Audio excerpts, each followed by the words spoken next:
Now, another indie gem called Doña Canyon. This sort of project is sort of surprised because I sort of accidentally stumbled into it. Then they actually announced they have a pilot. They showing off the pilot, what it's gonna do. Now they're asking if they want to support it of this new project. Of course, it's something of a surprise because when I watched it, I really wasn't sure what to say. I did like it. It's that I couldn't really figure out the right words. Especially, I was learning more information about this new project because the information given to me really shows you what type of expertise they actually have and the reason why they got canceled by Cartoon Network because this project was originally a Cartoon Network project, but the last minute they decided, you know what, we don't want it anymore. And they just closed off the whole project till the creators decided, hey, can we buy our project back? And that itself is super rare because they will not sell projects back to the owners. Usually they struggle for a long time. Maybe they got lucky. Other times they just keep begging us. They keep saying no. I keep hearing like the creator of Danny Phantom or Final Space or basically My Life as a Teenage Robot. All the other creators does the same thing. Keep asking for their show back, let it expire back, and they won't let it go. Except for this one. For some reason, Cartoon Network was sort of in the mood saying, yes, here we go. When I watched it, I was sort of surprised what they let this sort of go off their hands or cancel it in total because the pilot was a surprise because it was really good. It feels better to describe how people complain that Cartoon Network lost its edge. I feel every single show is the same thing, copy and paste, just change a little bit the colors. This one is feels so different, so refreshing, so out of pocket. In fact, I feel this was sort of the answer for Gravity Falls. In fact, how to describe this show is basically describing grabbing all three main characters of 80, putting out Gravity Falls, but changing the taste of Gravity Falls, something more abstract, better way instead of think of it, make it instead in Gravity Falls, they were where they are moving to Mexico because you have that vibe, a Mexican vibe. It's super abstract but yet very comedic.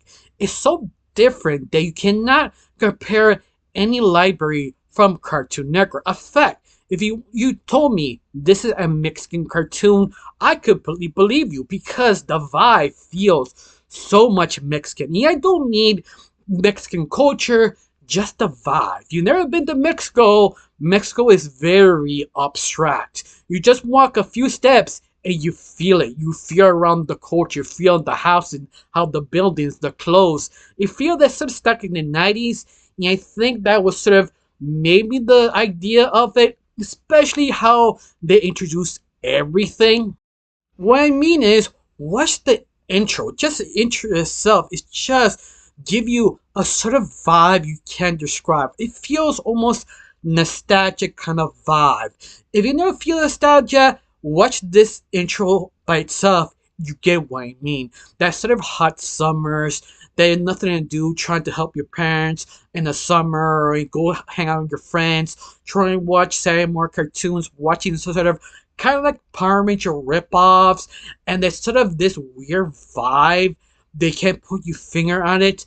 That's how it feels. That sort of nostalgic look back, almost in 1960s, because it feels this from the 60s. All these trying to mimic that sort of era, but you don't know this is the 60s or 70s. It's sort of that very quick, vague, but in middle of almost in the desert, almost like Arizona, hot.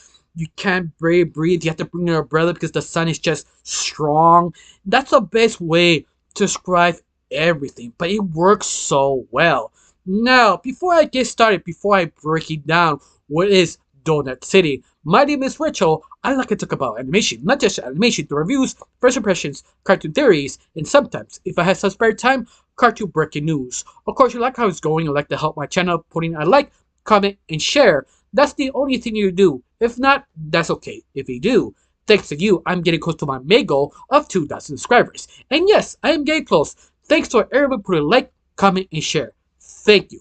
Now let's start with a review of this indie Now, to be warm, Doña Canyon is not fully animated. It basically is basically in animatic. If you don't know what I mean, animatic, I'm trying to say specifically, is sort of boarded. Think of it sort of a comic book, sort of moving throughout the colors. You hear the sound effects, the music, the voice acting, and the sound effects, but it doesn't really have that much animation. You have an idea how it looks, how it moves, how what kind of action.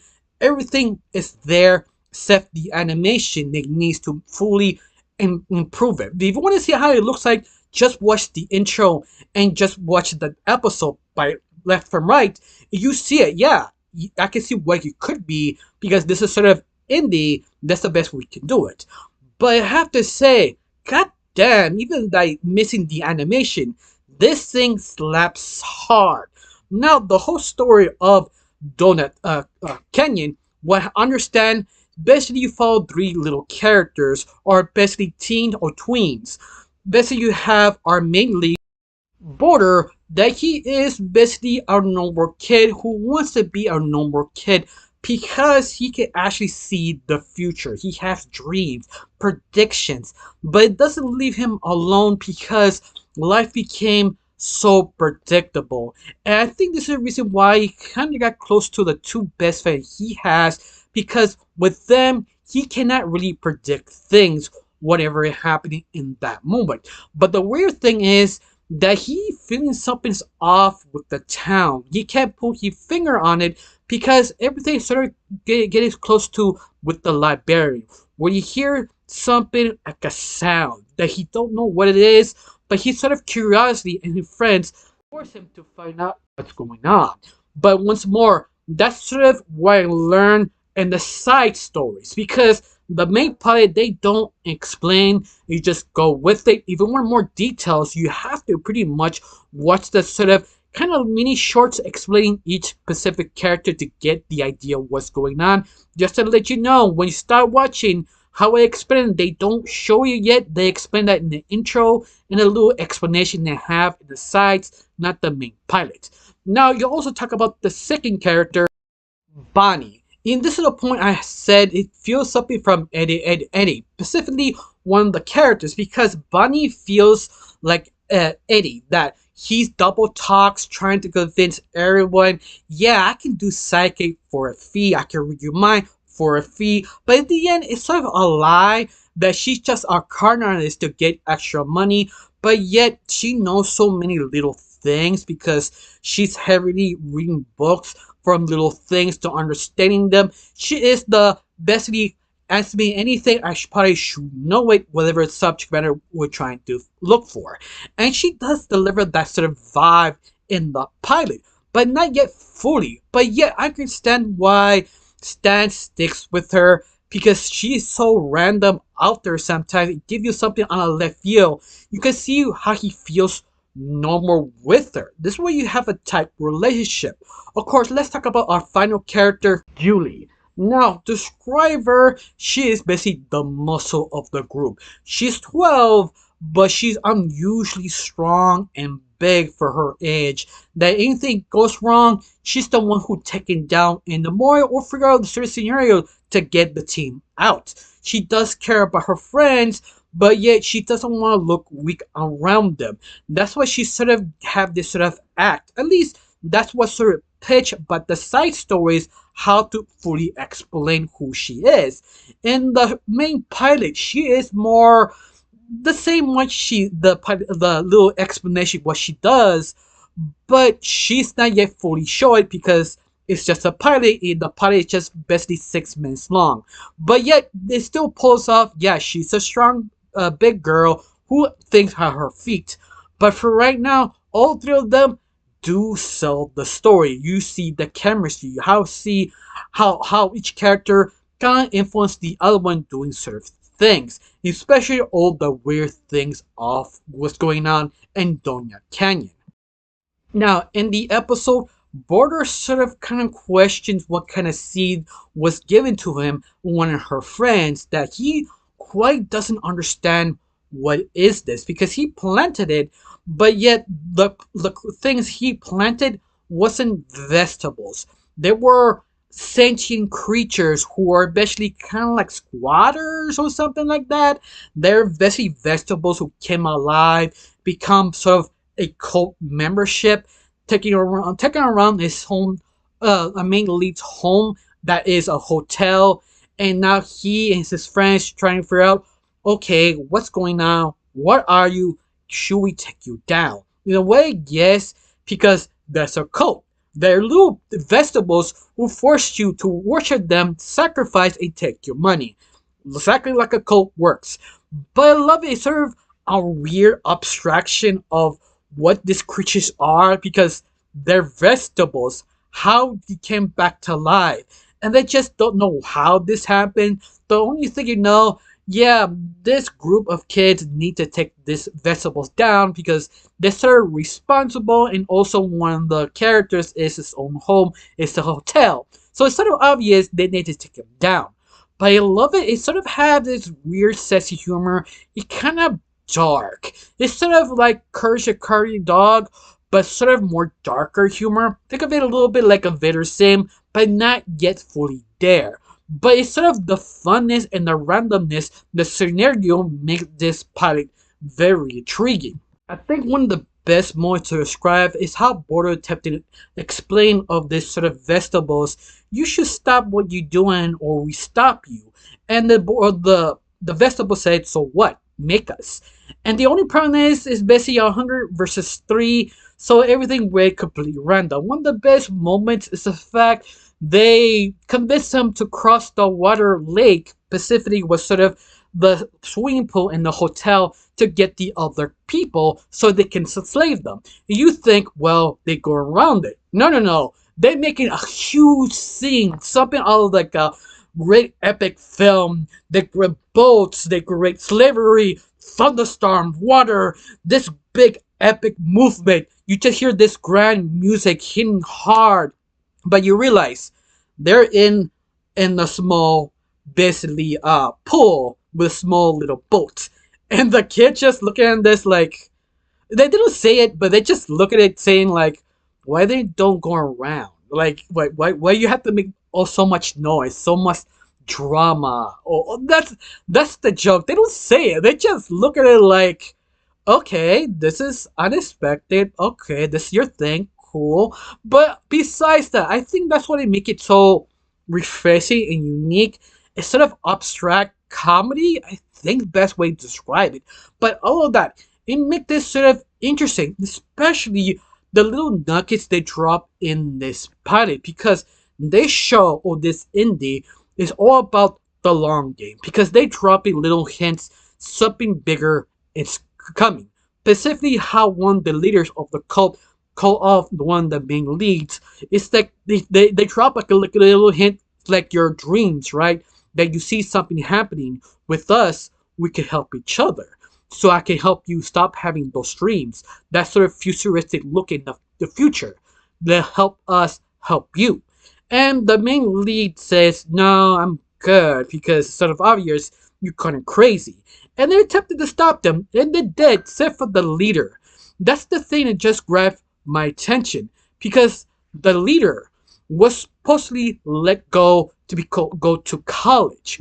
Why? How? Because he was defeated, and also convinced him, I can change, I could do better. And the kid's like, I guess it's fine because it's the last one.